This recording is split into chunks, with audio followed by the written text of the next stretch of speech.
thank you, Princess, for joining us. This is our cybersecurity workshop, and it's really about giving you guys a foundation in networking and cybersecurity concepts and career opportunities. Some of you may know some of the information we're going to share with you today. Some of you may not. So it might be a refresher. It might be some insights that you learn. So we're hoping that you take away some knowledge, and either way, whether you're interested in the cybersecurity field or not, our goal is to help you be a better digital citizen.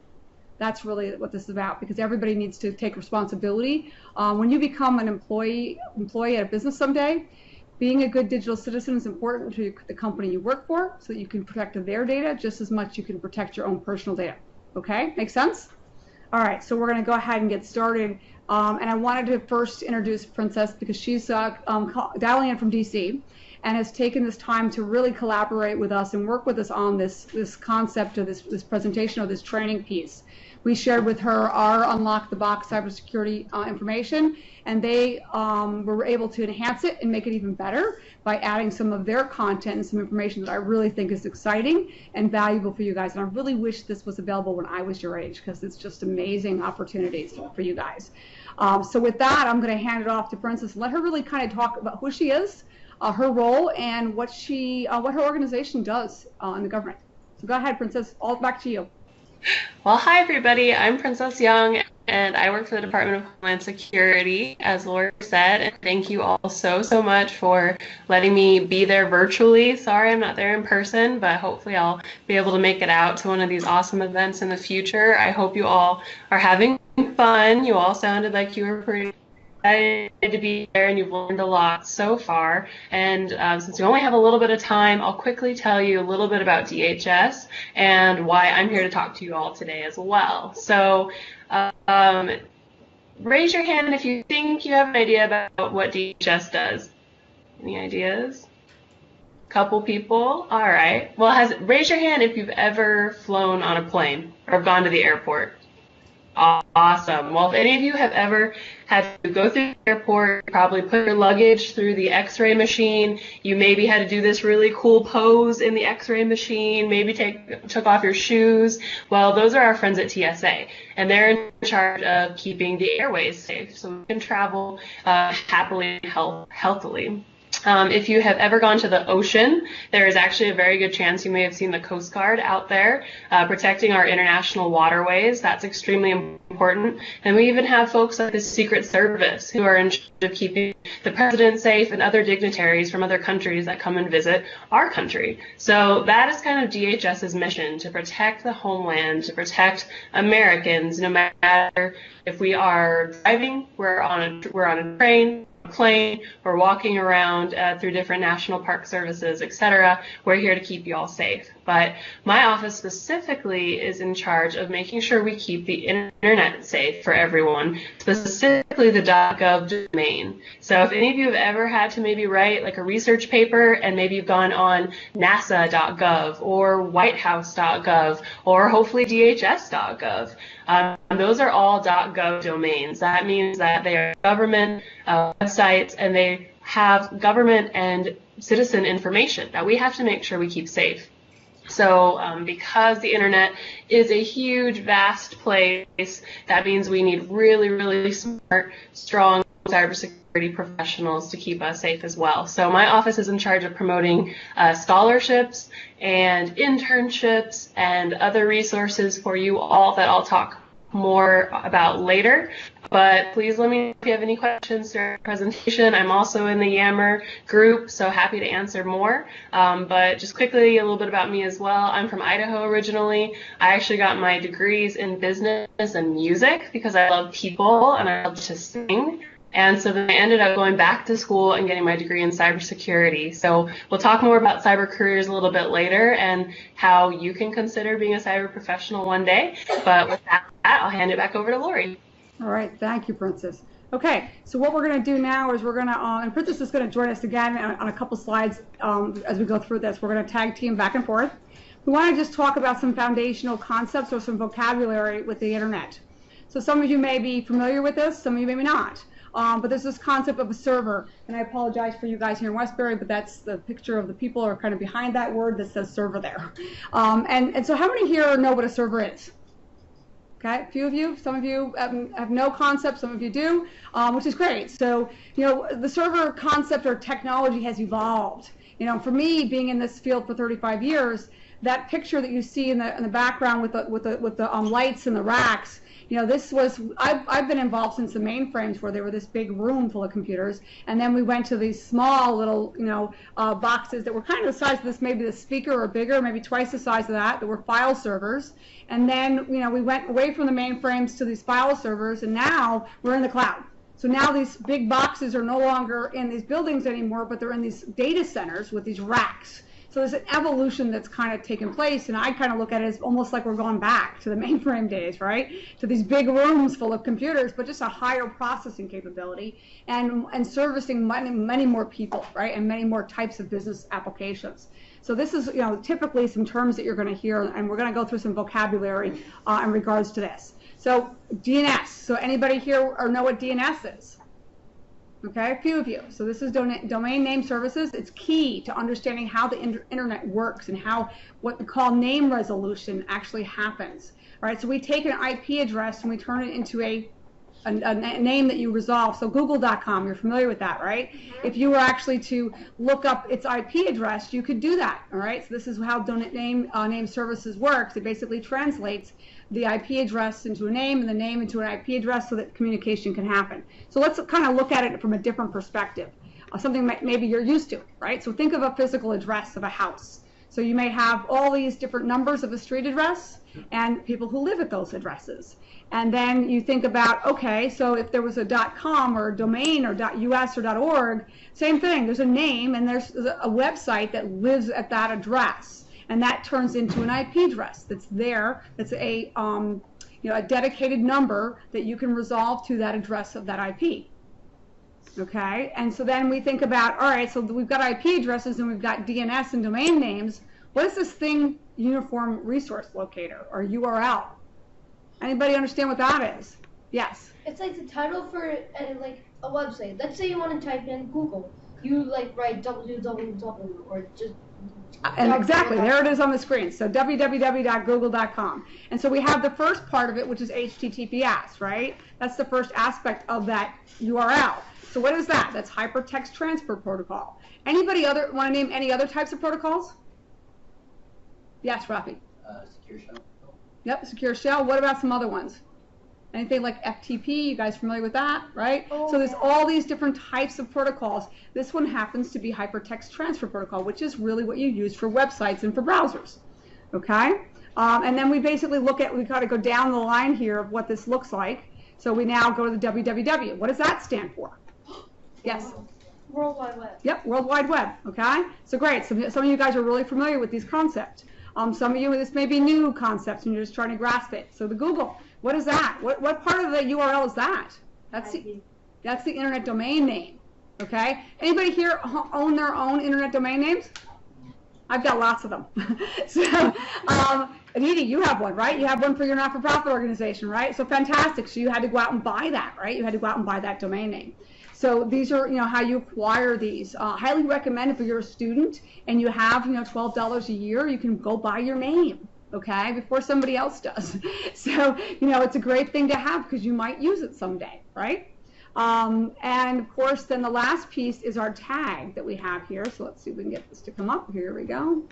And this is the visual tags. The visual tags are the extension at the end. So .com. What's some other ones? .edu. .net. .net.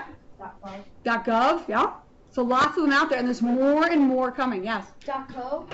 .co, yep. So we're running out of names, and we need to come up with more, so they're learning how to come up with these new tags, and there's a whole organization that decides on these kind of tags that get used out there, okay?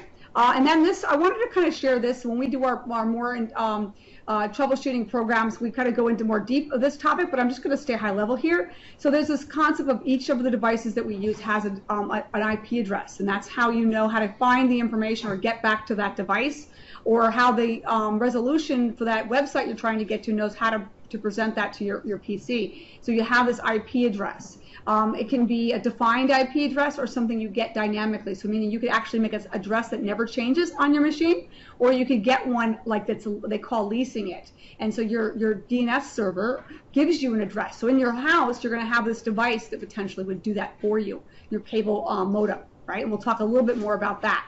But this is the screen that you would use if you're on a Microsoft machine to go in and look to see what your IP address is. You can also use the command prompt. Anybody here go into that command prompt, which is the dark black circle that you kind of, or square where you kind of, there's no GUI, right? You're familiar with that? Yeah. Well, you can use a command line to determine your IP address too. It's called ipconfig. So if you want to explore into the command prompt, you can actually look at it and use the help command, and you can actually see all kinds of information about your device and how it's being perceived on the internet, okay? So now, why I'm sharing this IP information with you and that, so you can kind of understand that, is that this is part of the network structure that makes the internet work, that makes you get to websites and how you can actually browse and maneuver around the internet. And keep in mind too that every time you go to a website, that information is tracked. They know what kind of device you're using, what kind of browser you're using, and what your IP address is. Okay, so a lot of information is being collected or consumed by the websites you go to. For example, websites that our website for We Connect the Dots, we use Squarespace, and part of the Squarespace does, we can see everybody that goes, all the traffic that comes to our website. And again, we can see where they're coming from an IP address, we can see where they're coming from a device perspective, Google, Chrome, IE, phone browsers, all of those things. So just be aware that that information is being captured, okay? So this image you're seeing now is a typical home network. This is really what, again, this is kind of a little bit outdated, and I wanted to show this to you intentionally because I'm going to show you another image of more of a today's network. But some places and organizations have a network like this, even in their businesses, that have this concept of a cable modem and a router that are separate. And then there's all kinds of devices potentially attached to it or communicating to it. And so if we look at more of a more modern picture today, this is the Wi-Fi communication, which most households today, you're not wired. How many here are actually wired in at their house? And they know what that means. Okay, a couple of you? Why do you wire in, Nick? Less latency. Yeah, so latency. What's the concepts of latency, Nick? Faster file transfer, and you have less ping if you're a gamer and you want your game to actually work properly. Yeah, so gamers want to be plugged in, right? Because they don't want to be on that Wi-Fi because of latency and the pixelation that happens and all those things that happen on your screen when you're trying to do high rendering graphics, right? So this is important to know. So when you're on a Wi-Fi, there's limitations for what you can do. Now I'm on a Wi-Fi right now. We're seeing a little bit of an experience right now because we don't have plugged in. But reality is the challenge is most buildings today are not allowing you to plug in. They only have Wi-Fi. And there's some security reasons why there's some benefits to doing Wi-Fi versus having you plug into their infrastructure, right? And so that's why we've kind of shifted to that. And at home, it's more convenient, right? You don't have all these wires going around your house. You can easily get it. And when you're walking into stores and all of these places that you can now get on the internet, you have access through Wi-Fi's. Yes? Oh, I have a question. Okay, so this is kind of what homes today look like. In some cases, your cable router is a combination of a Wi-Fi and the cable router all in one. Sometimes it's two different devices, and it keeps evolving. And it depends on the brand you're using. So this next piece, when I usually talk to this slide, I usually kind of have students come up and join me for a minute. So I'm going to do that from here, and hopefully you guys on the other side will hear it. So I'm going to ask for 4 volunteers, if I could get 4 volunteers to come up, and we're going to stand in front of the camera here, okay? So if I can get 4, whoever's want to volunteer, we're going to come on up. We're going to stand a little bit here in front of the camera. You can hear us okay still, right? Yep. Okay, good. So I'm going to ask for 2 more. Can I get 2 more? It's a simple task, really easy. Who wants to? Any more volunteers? Need 2 more people. Rafi, can you come up and help me out?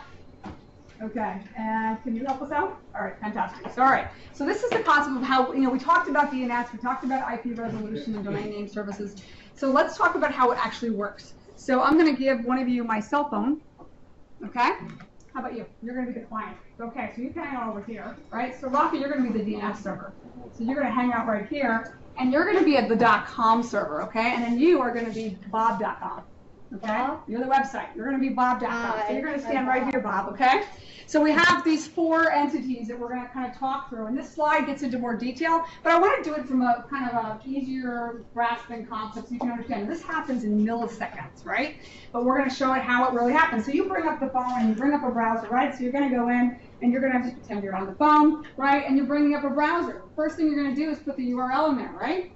So now what happens when you hit the enter key? What happens when you hit the type in the enter key and you hit the you put the URL in and type the enter key? What happens?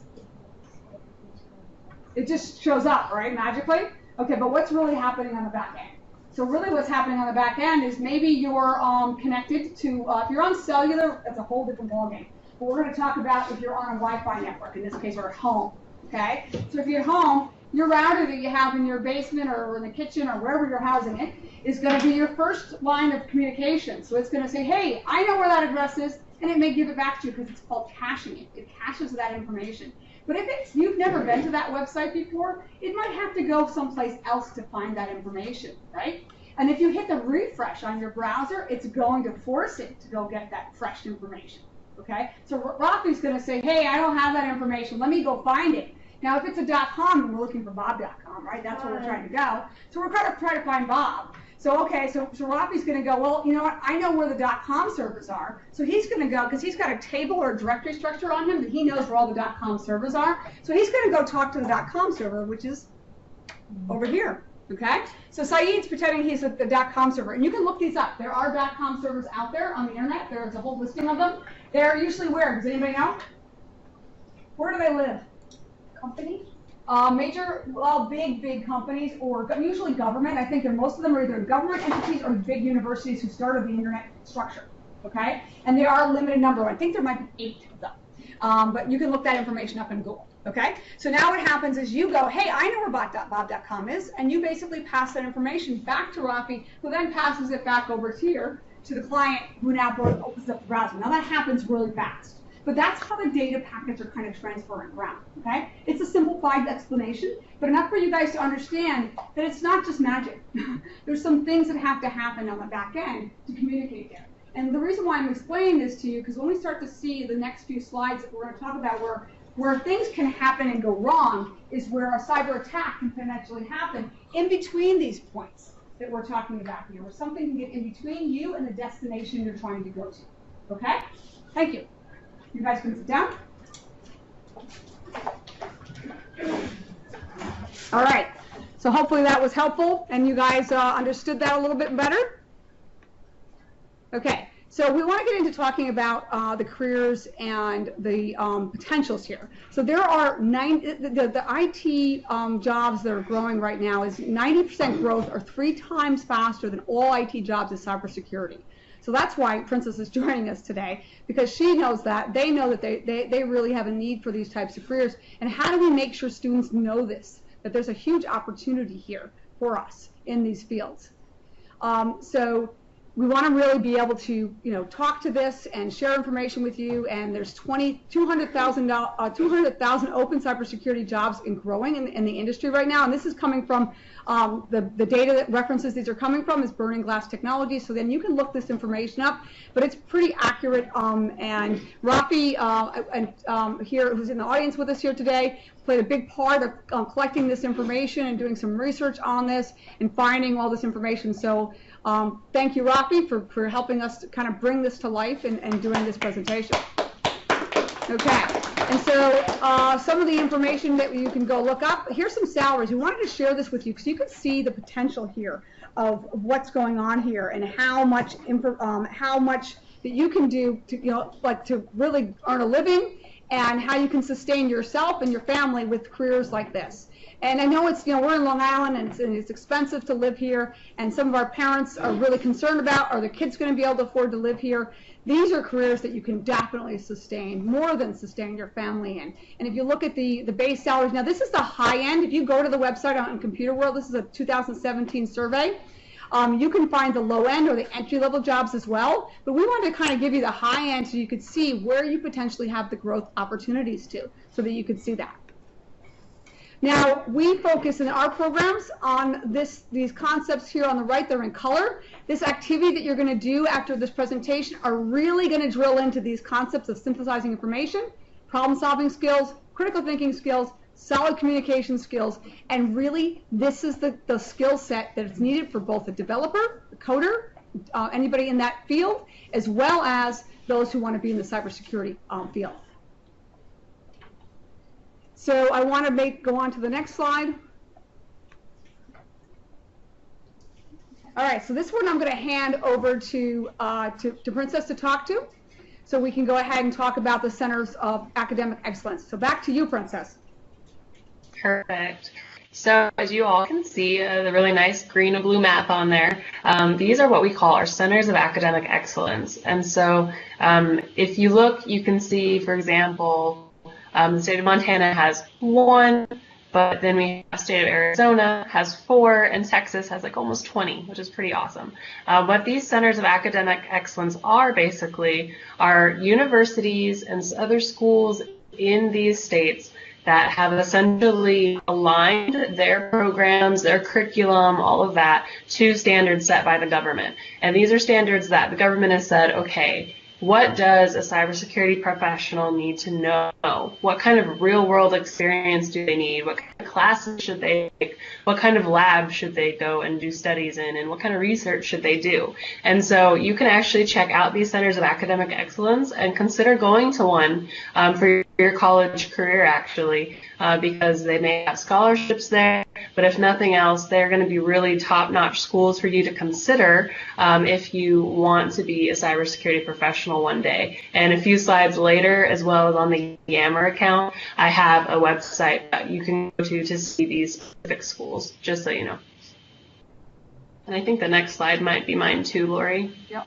Yep. Well, this is the best slide. Perfect. I know. I think so too. So as Lori was saying a couple slides ago, there's about 200,000 jobs that are available right now. Well, for some of you, you all might be graduating from high school and even college by the year 2022, all right? So that's a few years down the road. But just think about this. In the year 2022, a recent study actually showed that there will be 1.8 million cybersecurity jobs out there, which is pretty outstanding. So that means that if you were in the cybersecurity field and you wanted to look for a job, you're going to have options, and you're also going to have job security, because you're going to have things such as job flexibility, travel opportunities if you want, also opportunities for pretty darn good pay, as Lori mentioned and showed you all earlier as well. So let's talk about the Centers of Academic Excellence. Some of those schools have actually gone one step further to get scholarship for service scholarships for students that are interested. So what this means is there's about 69 schools around the country now. Syracuse University is one of those schools, which isn't too far away from y'all, but there's some all over the country, and 69, and you can actually go to these schools and get school paid for. So you can get 2 years of your school paid for in return for actually working for the government in some way. And that can mean anything from a state and local government, so you can stay in the state that you grew up in if you want. But if someone wants a huge adventure and wants to go somewhere else, you can actually work for the government anywhere that there's a cybersecurity job available. So for example, if you remember my story, I actually was in Idaho. I ended up doing this SFS program as a master's student. So I got my master's degree in cybersecurity. And I actually had my entire master's program paid for. And that was everything from my laptops to the tests and certifications that I took, to my tuition, my health insurance, my books. I even got to go on a couple trips across the country. I also got to do an internship at the Department of Homeland Security, which ended up turning into the job I have today, which is pretty awesome. So I really hope you all will consider scholarship for service, just because it gives you such a great opportunity to have school paid for. Because I don't know about you all, but I really like not having debt afterwards. I love that I can spend the money where I want to, and I have a really great job being able to talk to students every single day, and that is the best part. So consider SFS And also, please just keep in mind, it's so important, especially if you're interested in cybersecurity, to make sure that you are doing things legally on the internet. A lot of students who want to do more than that, and so you have to be so careful when you're practicing your cybersecurity skills. You have to make sure you're on protected networks, they're not connected to the live internet and things like that, because as a government employee and in a lot of other jobs in industry, they want to make sure that you don't have a hacking type of background. You've got to be able to pass security clearance and things like that. So just a quick disclaimer, make sure that you do all the right things legally throughout your life so that you can have the best shot at getting some pretty awesome jobs out there. And if you have questions about SFS, please let me know. But as I said, I put some information in Yammer about it, and I also have information on the slide and a couple slides that Lori can share with you all too. All right. So I want to also call out that I just got a text from the folks in Ohio who's on the call with us. They're actually holding their codeathon at Terra, and their university is a CEA. Yeah, CEA. Is it CEA? CAE. Yep. So they're one of those universities that offers this program.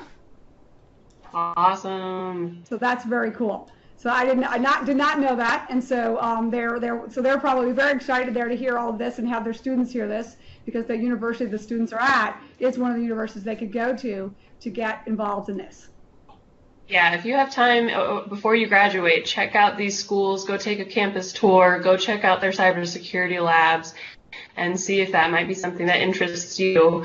Let me just add really quickly, if you're not a technical person or you want to do something beyond the technical side of cybersecurity, don't forget there are so many jobs out there that are not the malware analysts, that aren't the vulnerability and the systems architect analysts and digital forensics. There are folks like cyber lawyers and cyber psychologists. You can do cybersecurity in the medical field. There are so many opportunities out there for you. And the best part is you can get to go talk to students and teach.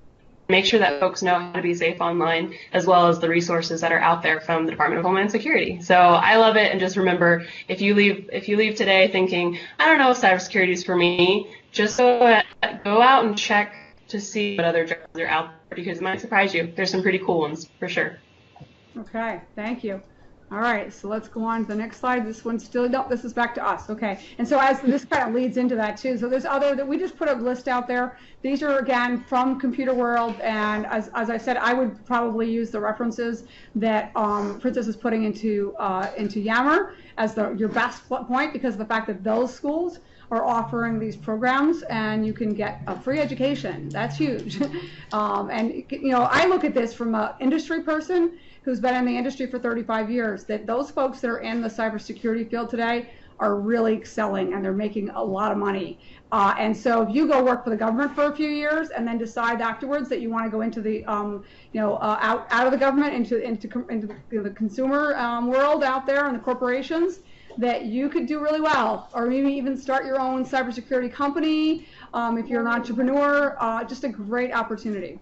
Oh, and Lori, I'm just going to add really quickly, if it's okay, because I think students love to hear about this. If you all like to travel, my job, I get to go all over the country. From Arizona, next week I'll be in Texas. I've gone to California, New York City area. I've gotten to go to Florida, and I've even been invited to Belgium to speak about cybersecurity awareness. And I've even had the opportunity to meet Mr. Wonderful from Shark Tank, if anyone watches that show. And I've had some cool opportunities to see and meet people, because cybersecurity is that important and everyone cares that much about it that they want to hear you and they want to network with you and they want to hear what your perspectives are. So if you all like to travel as well, I just wanted to make a quick plug for that, because that's my favorite things. I'm a military brat, so I always have loved to travel, but it's pretty cool the opportunity you have there to have paid travel. So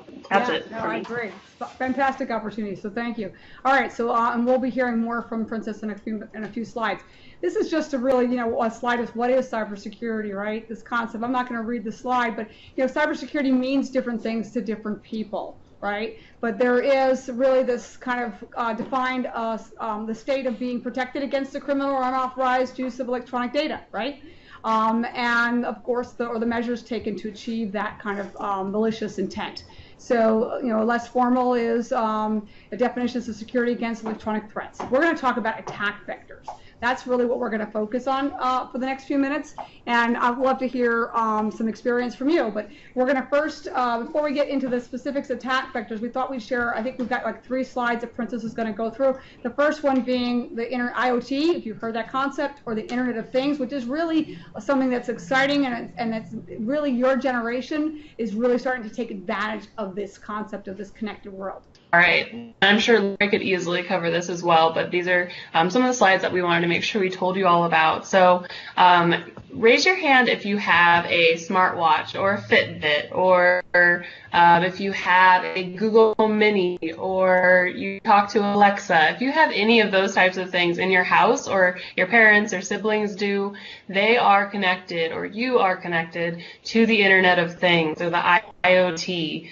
And that just simply means any object connected to the internet in some way. I used to have a boss that said, if you can't eat it, there's probably a computer in it. And I think that's so true these days. Everything from the smart car's fridge, or I've seen a smart fridge, that is all part of the IoT. And that can actually be a vulnerability sometimes, because those things are hackable. And those things, if they're connected to the internet and we're not installing proper updates, and we're not avoiding clicking on links that could be connected to the internet that then kind of spread out to our connected devices, we put some of those devices at risk. So I want us to make sure you all kind of thought about what the IoT is, because we're constantly connecting more and more to the internet, to our networks at home, at school, at coffee shops. We're connecting all the time.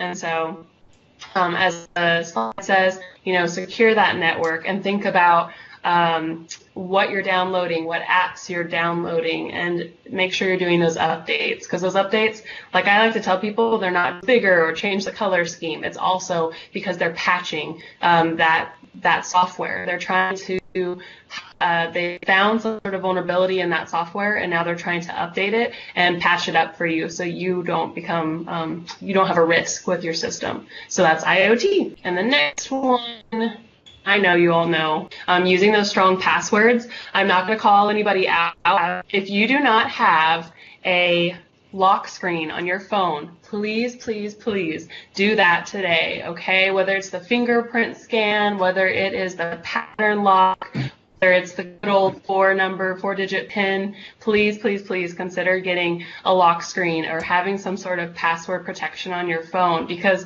you literally have a mini walking computer in your hands now, and we want to make sure you're keeping all that information safe, because a lot of times people just are logged in to everything. So if you keep yourself logged into your email accounts or to your financial service accounts and things like that, and you don't have a lock screen on your phone, literally all it takes is someone to physically steal your device, and now they have the keys to the kingdom. They have a lot of your personal information. So make sure that you keep those passwords long and strong, and please add them if you haven't.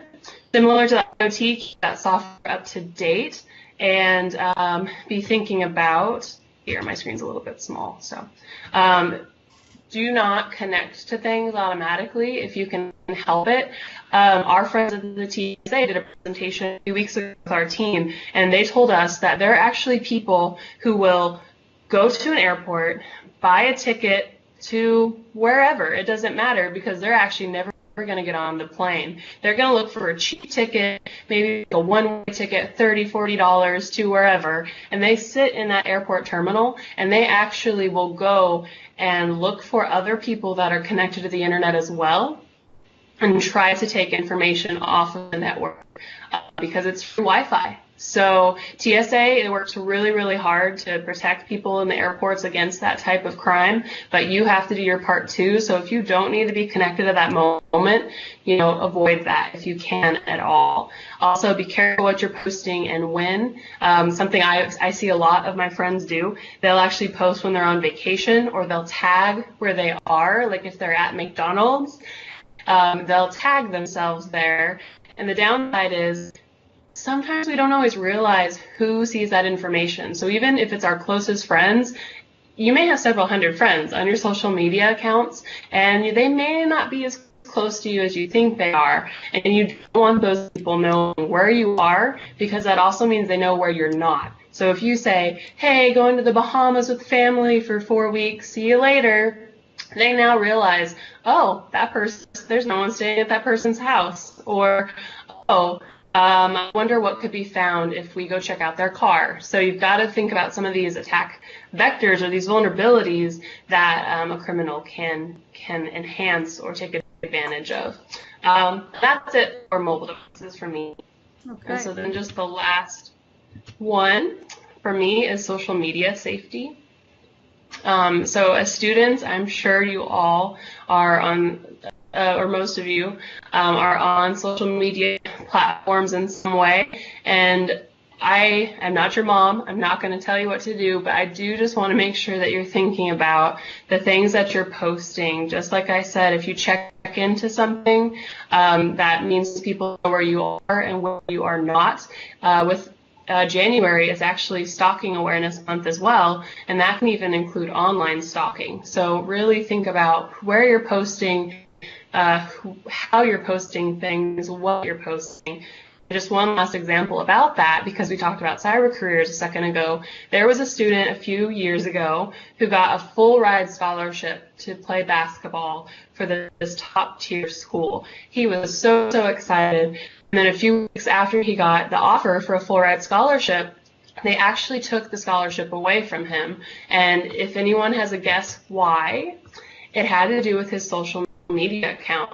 They actually found, some of the folks at the school, the university staff, found that he was posting some things that weren't good. There was a lot of swear words, there was a lot of negative comments, a lot of dirty things that should not be posted, let alone by a high school student. And they decided, hey, this guy is actually not a good representative for our school, and as an athlete, he's going to be out and about, and that's not the kind of representation we want. So as you're thinking about scholarships, as you're thinking about college, you're thinking about your life beyond where you are right now, just remember, there's no delete button online. So if you're having a rough day, you want to post something mean, take a break, take a step back, and think about those decisions before you do it.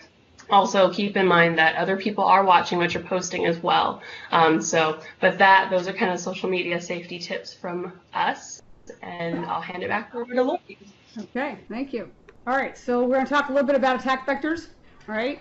And again, there's all kinds, I'm not going to read everything on the slide, but, it really enables somebody to take advantage of you, right? And whether it's from your cell phone, whether it's from your phone at home, whether it's, because it literally can call you, and we'll talk about those different types of concepts and attack vectors and vulnerabilities that are out there, but it's whether, what you do with your file systems and your data on your computer, what you click on in the browsers and the ads and the things that you go visit on the internet. So we're going to cover 4 attack vectors, and this is important for the activity we're going to do in a few minutes. So we're going to cover these 4 scenarios, and these 4 scenarios will play out in our activity. So the more you understand these, the more successful you will be with opening the box, okay? So the first one we're going to talk about is network security.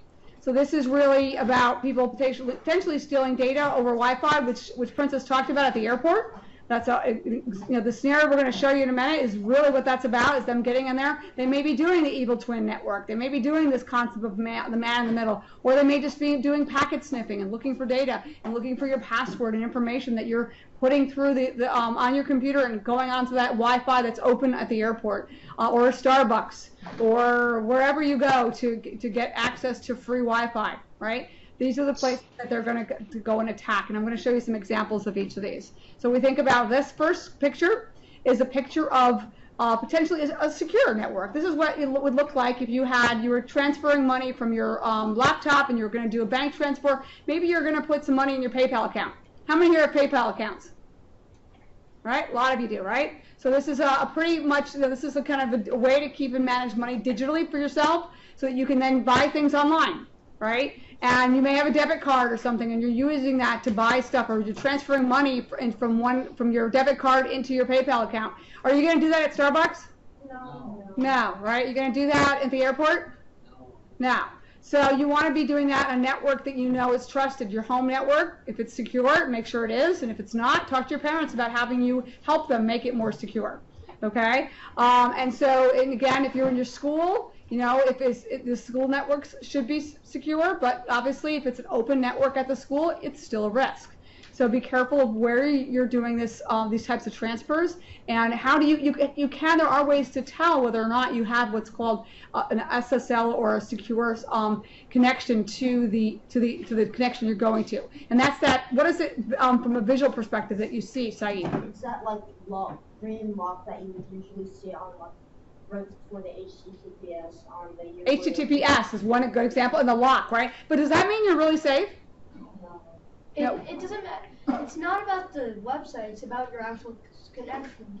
Right. But when you get that visual clue that, okay, I'm good, I'm on a secure network, how can you check to make sure you really are on the right network and you're on a secure connection to your bank? What can you look at on that lock? Anybody know? Yes. The green, like its color. No. There's something else. Yes, Cookies. What? Cookies. No, something else. The digital certificate. Absolutely, the digital certificate. So how do you look at the digital certificate? If you click on the green lock, it will show like a pop-up that says Yep. So if you click on the lock, you can display the certificate, and you can see who it's from. Okay. And they can't fake that. They can't fake a Citibank domain, certificate. So it's Citibank or Chase or wherever it may be. Then you know that you're on a trusted network. If it's got some funky name there that you've never seen before, then it's probably a man-in-the-middle situation where you're not really and he's captured the information between you and your bank. All right. So how do you notice that? So here's the concept of what this looks like. So here's where it might be a scenario where you're in a Starbucks or on an open network, and you think that you're on your bank site and you think you've got a locked, secure connection, but it's a fake certificate from a hacker, right? They put themselves between you and that connection, and now this is this concept that's called the man in the middle, all right? So you want to be careful. Really check that certificate and make sure it's valid, right, before you proceed and start to put your password in, because that's the first thing you're going to do, right? Use your ID and password. All right, the next piece is social engineering. So social engineering there's lots of different levels, and social engineering is targeted by audience. What's an audience? Yes? People who view something. Right, and so the audiences are broken down usually by age groups, right? So, or usage behavior. So we're going to talk about the different ones in here. So social engineering is really humans looking to exploit and use technology to take advantage of you, right? So phishing, how many have heard of phishing? Okay, so phishing is that use. They're going to have an email that gets sent to you, and it's going to a link in there, and it's going to redirect you to some place that's probably not a good place to go to, a malicious website or something. So who's the age group or target audience that's usually aimed for? Yes. Adults. Yep, usually, because do you guys usually email a lot? Not really yet. You do somewhat, but it's probably not your, again, email can be all audiences, but traditionally it's really the people in the businesses and the workforce that are using email all the time, right? That's really their primary target audience. And so then there's phishing, right? And so this is where you have, this is really trying to get data and information and credit card information from you when you're clicking on that link, or you're seeing something that looks like it's okay to click on, but it's really not. They're phishing to get information about you.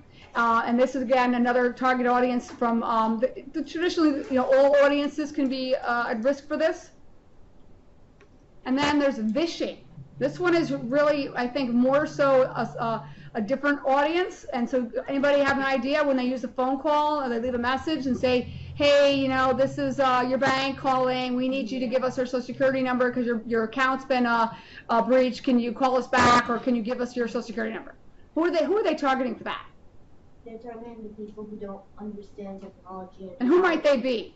Like for older people. Exactly. Older people is usually who they target for this, right? Or people who are not educated about these kind of risks, right? They're unaware. They're trusting of others, and they think, oh, okay, no problem. Thank you for calling me and telling me this. Here's my social security number, right? So those are, or they're asking for their user ID or account information or something.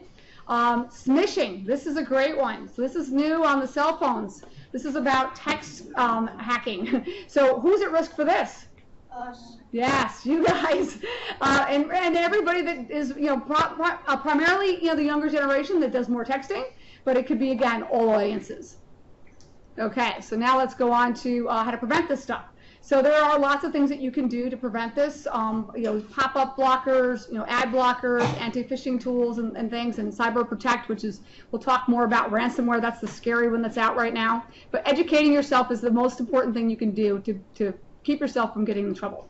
Patches are really critical. I know that Princess talked about them. Not only patching your operating system, but also patching your applications that are on your computer. Just like Adobe products and other products that are out there, you need to patch them too, because they come out with security updates too. There's ways for hackers to get into those specific applications and put you at risk as well. How many here get that Microsoft error that says you've had an error in your machines, you want to send it to Microsoft? How many? All the time. Okay, what do? I usually click X. I don't know the IDs. Okay, but do you say yes or no to it? You're supposed to say no and exit out. Why? Because you don't know if it could be a scam or like. Okay, but if it's an error on your machine, it says, do you want to send this to Microsoft, this error message, you can click yes. And there's a reason why we want you to click yes. Because Microsoft collects that information, right? And they send it, and it usually comes up when you have an issue with Word, Excel, PowerPoint, something of a Microsoft product that you're using. And it says, or the operating system itself has an error. And when they get these error messages, there's a whole team in Microsoft that's fixing those problems based on the issues that you're experiencing. They look for patterns and they address them. So it's okay to hit yes on those, okay? All right, the next one is really, making sure that again, all the software updates are on, even the applications. File systems, there's these concepts of viruses, worms, trojans, ransomware, other malicious scripts that are out there. The big one that's really hot right now is the ransomware. It's a scary encryption hacking situation that we want to make sure you guys are aware of. And we're going to talk about that scenario a little bit more, and you'll learn more about that when you do the activity next. So, but really, to keep your file system safe from these things, you really want to make sure that you've got good backups, that you're not clicking on these links, and that you're protecting yourself with different types of tools that will prevent them from kind of digging into all your map drives on your computer and your Google Drive and everything else, capturing your data and holding it ransom. That's what they do. And they encrypt it so you can't get access to it. And they want you to give them money and pay them, and you'll never see your data again. Okay, so basically you're done. So go to your backups and look at it as a learning lesson and move on. So if you protect yourself from that, that's really the best thing to do, and understanding that those types of protections tools that you can use. So ad blocker is a great one. The reason why ad blocker is important, I use that. yeah, it's free. See, and why this is so important, because that's where the hackers are hiding. They're hiding behind these ads. So when those ads pop up and you click on it innocently, there could be, at that point, something downloading onto your computer like a ransomware or other intrusion tools that are going after the information and collecting information off your PC. So avoid them and block them, unless it's a trusted site and you can turn ad blocker off. A lot of times you want to read an article from a site that's a trusted site. Then you should be okay. But if it's not a trusted site, you don't want to be looking at those ads. Okay? And Malwarebytes, this is one of our students' favorite tool. This is a great tool. It's free. Oh, yeah, I use that too. Use that too? Great. So this is a great tool to use for keeping the malware prevention on your machine. And then this is my favorite new tool. This is Crypto Prevent. This is a great free tool that really is helpful for ransomware to set your machine up so that it's less at risk from these kinds of intrusion. None of these products are a perfect cure or a perfect fix. They only give you a level of better protection. You still have to be a better digital citizen and pay attention where you're clicking. A lot of us just do this, right? We just click, click, click, and we go, go, go, and we really don't pay attention to what we're doing or where we're going, and we're in a hurry, and that's when we get ourselves in trouble, okay? And next slide goes back to Princess, and she's going to share with you some useful links, and I think these are posted in Yammer too. So back to you, Princess. Yeah. Well, you guys can see the links on your screen, but just quickly, I know some of them are a little bit long, so hopefully you can check them out in Yammer after, but the CAEs, the ones that are all over the country, that's that first website. The second one is the SFS scholarship I talked about, very similar to all the great tips that Lori and myself have given. Those can be found through our Stop Think Connect campaign. So if any of you you want to take some of these tips back and teach your fellow students, or even give tips to your parents, friends, siblings, etc., you can download videos and tip sheets and things like that from our Stop Think Connect campaign. Our Nix portal will actually show you kind of what the cybersecurity career is about, as well as relinking you to all those scholarships, cyber defense competitions you can join, things like that. This CTAP bullet point is for teachers if you want free cyber curriculum to teach in your schools, or for you students if you are like, hey, I want more cybersecurity classes taught, or I want more cybersecurity activities in my school, you can talk to your teacher about utilizing this curriculum. And then in October, we celebrate National Cybersecurity Awareness Month, and we would love to hear how you all are working in October to help share and spread cybersecurity careers, awareness, as well as cybersecurity safety, because it really, really helps to not only make yourself safe, but help your other friends and family be safer online as well. So you can check out those links there, and we'll also post them in Yammer. But thank you all so much. Princess, thank you so much for your time today. We really appreciate you spending time with us, and we're going to move on to our activity now. So thank you again. Let's give Princess a big round of applause and wish you a wonderful rest of your weekend.